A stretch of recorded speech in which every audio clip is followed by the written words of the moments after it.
things. So today I wanted to talk about folk horror, which is a really interesting subgenre, mostly English, but also prevalent in other countries for horror movies. It seemed to have a height of popularity in the 60s and 70s, but it did exist in other decades. But there's been a sudden resurgence of it in the last few years, which is one of the reasons why I thought I would bring it up. So folk horror is kind of a difficult subgenre to break down, but it seems to be predominantly focusing on peasant superstitions and suspicion of outsiders, a lot of local folklore, and horrors of the land, and the suspicion of land being old and not knowing what's hidden in it. Most of the ones on this list come out of the UK. There's also a handful from America. And then at the end, I'll list the few that I've seen that are from Japan that fall into this category. So the first one to start off, which is Danish, is Haxan, Witchcraft Through the Ages. It is a silent film. This particular adaptation is narrated by William S. Burroughs. It is written and directed by Benjamin Christensen. I have only seen it with a musical score. I haven't actually watched my particular DVD copy, but it's very strange, but definitely worth watching. The next one from 1960 is Virgin Spring by Ingmar Bergman. Bergman's one of my favorites. I'll do a director spotlight on him eventually. But this one was a very dark, broody kind of feel, and it does take place in medieval Sweden. This one's not quite as supernaturally based, but it's certainly worth watching. The next one, which is Zvi, or The Spirit of Evil, from the Ukraine, or the USSR. But this is a really interesting, moody folktale. And a priest is trapped inside of a church all night, and he does have to deal with the Tsar of Death, V. And this is a very strange one, but totally worth watching. It is available for free to watch on YouTube. The next one, which I haven't watched, from 1966, is Plague of the Zombies. Since I haven't seen it, I can't tell you that much about it. Next one is Witchfinder General from 1968, also called The Conqueror Worm, with Vincent Price. So I have a total bias, and if Vincent Price is in it, I will watch it. But this admittedly isn't one of my favorites, but it is very much a staple within the folk horror genre, and does have to deal with a rather sadistic witch hunter, and it's based off of a true character, even if a lot of it is fictional.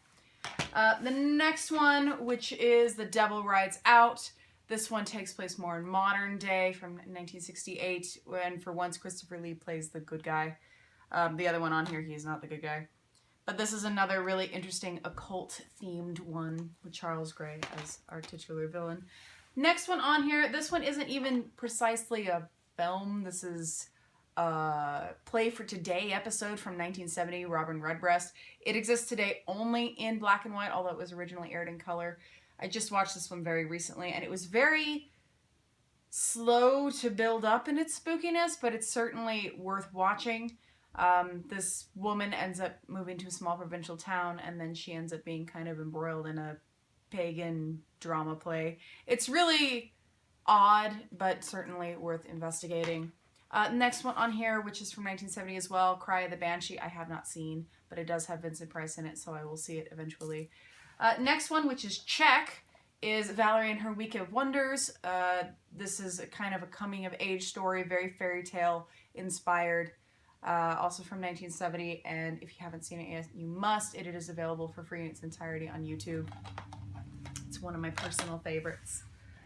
Next one on here is The Dunwich Horror from 1970 as well. This is based off of the Lovecraft story, but it definitely has all the same elements of there is a supernatural entity hidden within the location, and outsiders are being tortured. It's certainly a strange one. It's not one of the best Lovecraftian adaptations, but it's certainly worth the watch. Next one on here, which is Blood on Satan's Claw, which is considered one of the titular ones within this subgenre, from 1971. It's set in 16th century England. They realize that there is a very creepy skull that they dug up, and then a lot of the teenagers start acting crazy and start developing a satanic cult. This is very out there, and I think it's available on Amazon or something. The DVD is not available in the US. This is region 2, but you can get the Blu-ray in the US. It's certainly worth watching. Next one, which is another one that's considered pivotal to the genre. I have not seen the 2006 Nicolas Cage remake, and I don't want to because the 1973 film is so good instead of a pile of crap. I'm also totally biased because it does have Christopher Lee in one of his personal favorite roles, and Ingrid Pitt, who I adore. This is a very good study on folk tradition from the outsider perspective and the fear of paganism that was rampant in Ireland and England during that time. The next one, which I haven't seen but do want to see, is Penda's Fen from 1974. It's a TV movie that was aired in England. It's supposed to be very interesting. This one isn't quite as horrific, but it is certainly worth watching. It's one of Peter Weir's better known films, which is Picnic at Hanging Rock from 1975. Several girls in an Edwardian boarding school just mysteriously vanish one day, and you never find out what happened to them, and it's just kind of strange. It has a dreamlike feel to it throughout the whole thing, even if it is not precisely horror. Next one, which I also haven't seen, is Eyes of Fire from 1983. The one after it, which I don't own a copy of because I don't like it over much, is Children of the Corn from 1984, which is a Stephen King-based story, and it's a very American folk horror with the concept of these children making their own Christian-based cult in the middle of the cornfield. It's pretty creepy. It's worth watching, but I don't like it over much. Next one, which is oft forgotten for somewhat semi-good reason, which is Rawhead Rex from 1986. It's based off of a Clive Barker story and based off of the UK children's folktale Rawhead and Bloody Bones, which is not a popular story in the US, and I don't know that much about it because, hey, I live in the US. But this movie is a lot to take in. It's not great, and it's not an easy watch exactly. There's some stuff in it that I'm like, oh, yikes. But I do recommend watching it if you're okay with 80s style gore and questionable writing. Next one of the few of the Ken Russell films I've seen, which is Lair, the White Worm, with a very young Hugh Grant. This one is based off of the Bram Stoker story, and I hate the Bram Stoker story, so it's easy to like this better because that story is horrifically written. But the story of a gigantic vampiric worm living in the caves of a nearby town is certainly falling into the folklore horror section. Next one, again back to an American folktale brought to you by Stan Winston, which is Pumpkinhead from 1988. This one is a really good, surprisingly heartfelt horror story having to do with grief. But I found this nifty cover from Walmart that keeps trying to slip off and reveal the much more boring cover underneath. Next one is The Guardian from 1990. I haven't seen it, but it's supposed to fall into the same genre.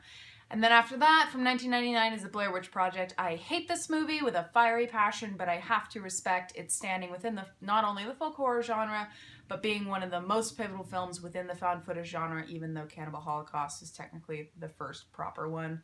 This one did have a very interesting standing within the horror genre. Even if I don't like it, I still have to respect that part of it. Next one from 2011, brought to you by Hammer Studios in their revival period, is Wakewood. I really do need to own a copy of this one because I do really appreciate it. It's this concept that in this certain town, at this certain time of year, you can have your dead loved one back for a week, but then someone learns the consequences when they tried to keep their daughter longer than that. It's kind of spooky and interesting. Another one that I would like to see and haven't yet is Kill List from 2011. This one sounds pretty interesting, about an assassin who then gets embroiled in pagan superstition in this small town. Jugface from 2013, which I know I've seen it, I just can't remember it very well, so I can't really explain it. Also from 2013 is Rob Zombie's Lords of Salem. This is not one of his better films, but it's still pretty solidly watchable and does have to do with the Salem witch trials and then corrupting one of the daughters of one of the great descendants of one of the witch hunters. It's not perfect, it's not an easy watch, but it's super art house, and I do appreciate it stylistically at the very least, even if the storytelling is not the greatest. Next one, which has an interesting story and isn't really that bad, it's just super low budget, which hurts it the most, is Lord of Tears, aka the Owlman, which is not available in the US, which pisses me off. But it's not bad, and the creature design of the Owlman himself is really, really cool. But there's a lot of very amateurish things in this one that make it a little bit difficult to watch, unfortunately. The next one, which I really like, and I think it's still available on Netflix, is the Hallow. It's Irish, and it does have to do with the dark side of the Fae, and so it has to do with a corrupted forest, changelings, and all this stuff that I really am intrigued by. So this one's totally worth watching. I saw it on Netflix and immediately had to buy it because I liked it so much. And the last one on here, and perhaps the one that inspired this list the most and got me embroiled in this genre, is The Witch. This was a movie the first time I watched it. I was really not that impressed by it, but upon subsequent rewatches, I appreciated it more and more. It's definitely dark, sinister, and it really has an atmosphere to it that I have to appreciate immensely. It is not a perfect film. I've seen movies that are plenty better, but within this genre, this is definitely a solid contender. And this pretty much sums up the American type of folktale. So that's pretty much it for those. But out of Japan, there are 3 movies I do recommend, and I have actually seen all of these, even though most Japanese horror films I've seen are more recent. It's Onibaba from 1964, Kwaidan from 1964, and Kuroneko from 1968. All of them have very particular elements of feudal Japan, ghost stories, and the type of goblins that were present in a lot of folktales of that time period. I don't know enough about Japanese folklore to know the certainty of it, but Kuroneko at the very least, which is, I believe, an anthology. It has 4 tales. It's quite long, but it is really good and has a lot of atmosphere in it. So please look into folk horror if you care about the kind of eeriness that comes from backwoods towns and superstitions and stuff. It's a very interesting genre to look into. I haven't necessarily read books within this genre, so I just want to talk about the movies because I love talking about movies. But till next time, Darklings.